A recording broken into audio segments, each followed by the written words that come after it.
Алланың мейірімін қараңызшы. Ол қияметтің қорқынышы екен. Ахуалул қияма. Қияметтегі бүкіл ауыртпашылық адамның күнәсін төгіп тұрады екен.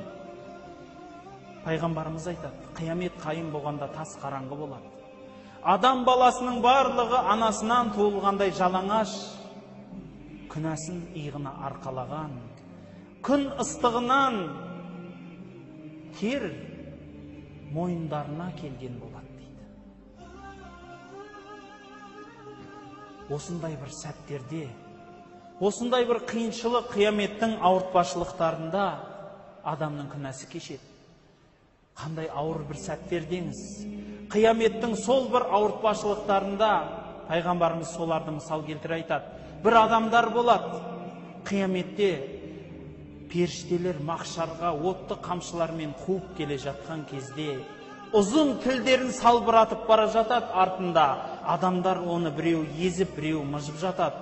Құрттап бір жағы шіріп жатады. Бұл адамдар өмірде тілін тимаған адамдар. Ғайбат сөз, өсек өтірік, бүкіл тілдің апатына ұшыраған адамдар дейді. Бір адамдардың әуреттері соншалықты үлкен болып салбырап жатады. Адамдар мұжып жатады. Үстінде құрт құмырсқалар шіртіп жатады. Бұлар кімдер десе, бұлар зинадан тыйылмағандар. Біліп тұрса да, сол күнәдан қайтпағандар дейді. Осылайша қияметте көп адамдар өзінің күнәләрін арқалап келеді. Иығына арқалап келіп, сауал жауапқа махшар алаңына келеді екен.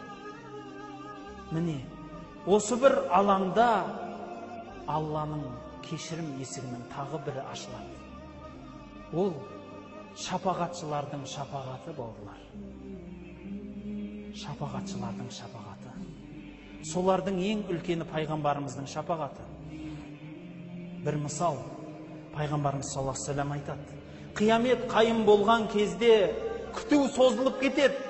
Қатты қиналған, күйзелген адамзат пайғамбарларды іздейді.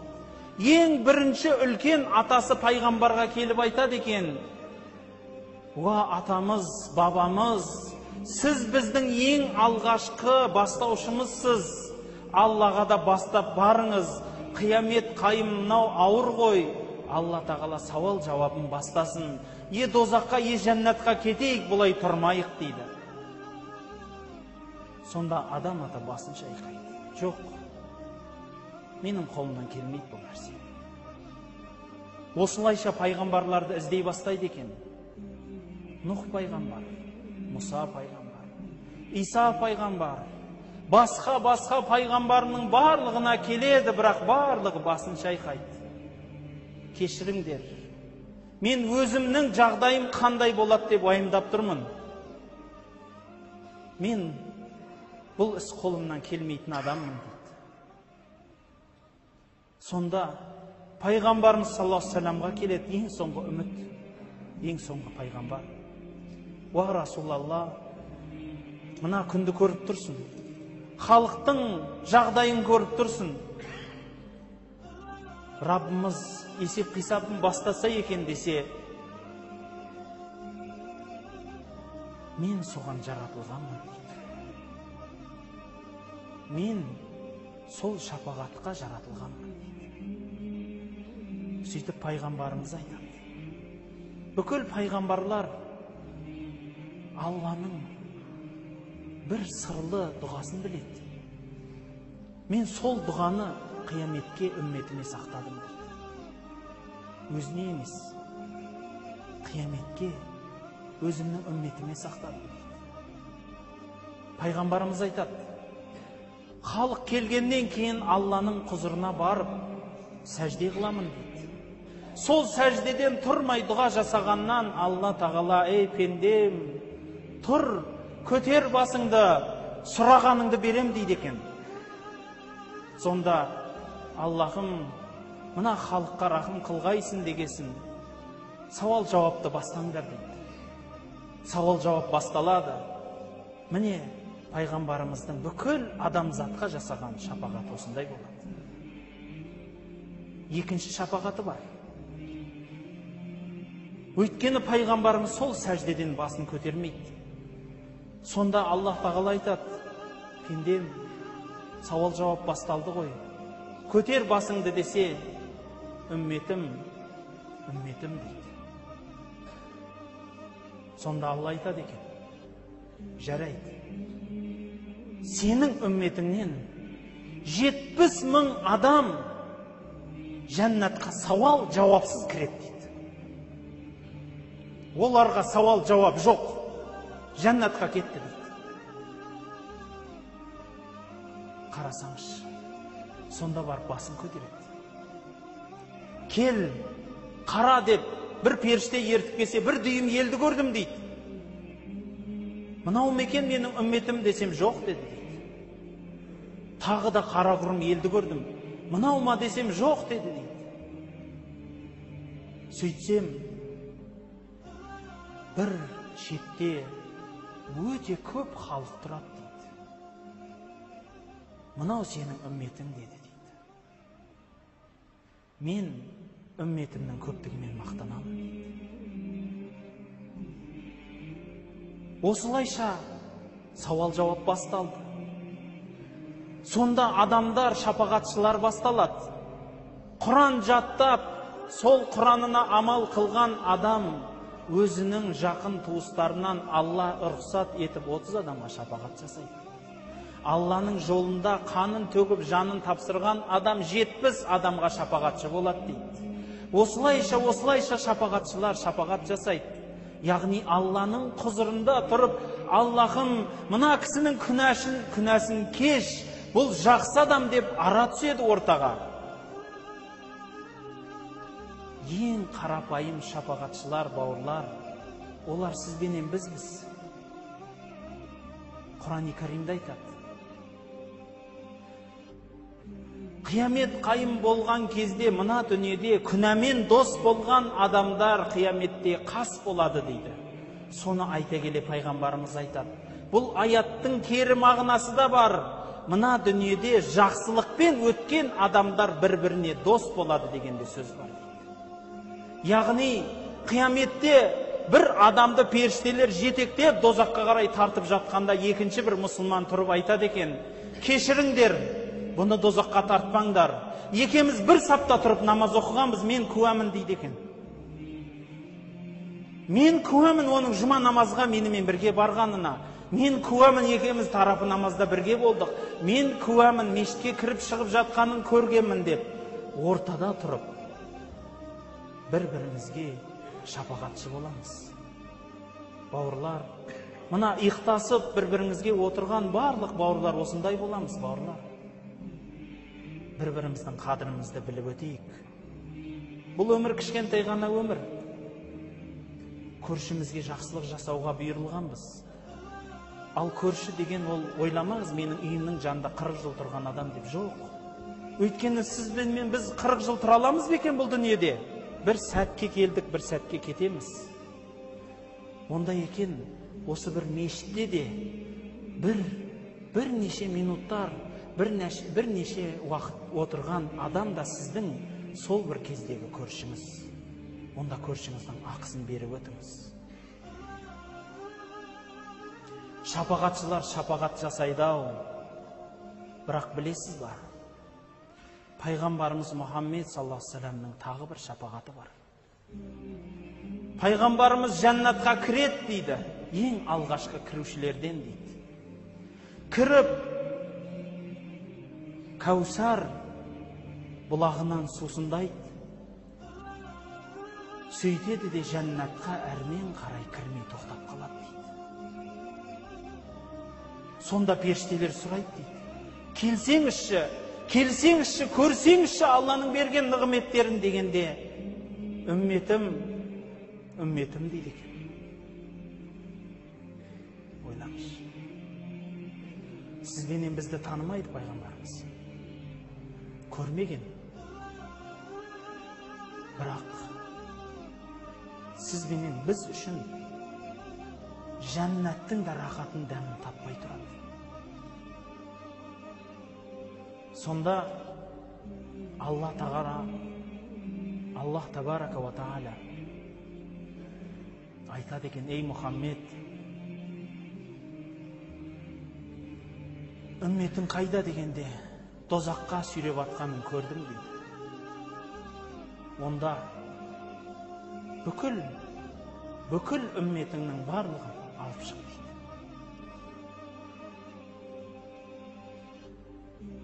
Дозақта бір пайғамбарымыз саллаллаху алейхи вассаламның үмметі қалмайды. Оған дейін күнәсінің көргенін көрер, ауыртпашылығын дәмін татар, бірақ пайғамбарымыз саллаллаху алейхи вассаламның шапағатыменен дозақтан шығарылады. Пайғамбарымызға Аллах айтады: мен сенің үмметіңе осы сәттен бастап дозақты арам еттім дейді. Міне, пайғамбарымыздың осындай шапағаты бар, бауырлар. Ал сізбенен біз пайғамбарымыздың сыртынан қанша салауат айттық екен? Сол кісінің жасап кеткен жақсы істерінің қай бірін сүннет амал екен деп тастамай орындап жүр екенбіз? Сағынасыз ба екен? Сол кісінің сұхбатында болуды армандайсыз ба екен? Ең соңғы 10-шы Алланың қақпасы ол Аллах табарака ва тааля пайғамбарымызға шапағат, үлкен шапағат етуіне рұқсат бергеннен соң айтады екен: бұл менің пендемнің мейірімі, ей халайық қараңдар дейді екен.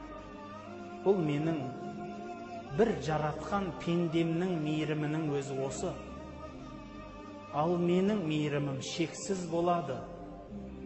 Кімде кімнің жүрегінде қылдайда иманы болса, мен соған дозақты арам еттім дейді екен.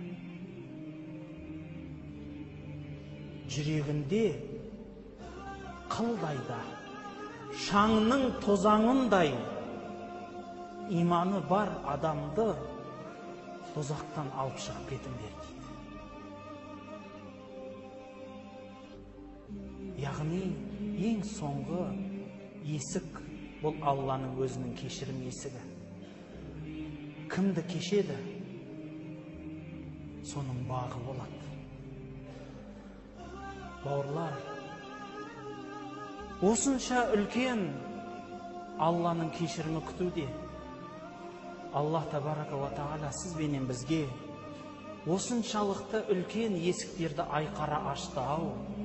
Сіз жүрегіңіздің есігін Аллаға аштыңыз ба екен? Алла Құдай деп бір сәт жалғыз отырып еске түсірер мекенсіз?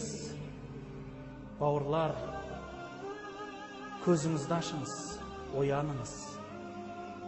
Мына өмір қамшының сабындай ғана деп айтады аталарымыз. Өте қысқа өмір, әп-сәттақ өтеді. Бұл өмірдің мақсаты, мәні дүние емес, атақ, мансап емес.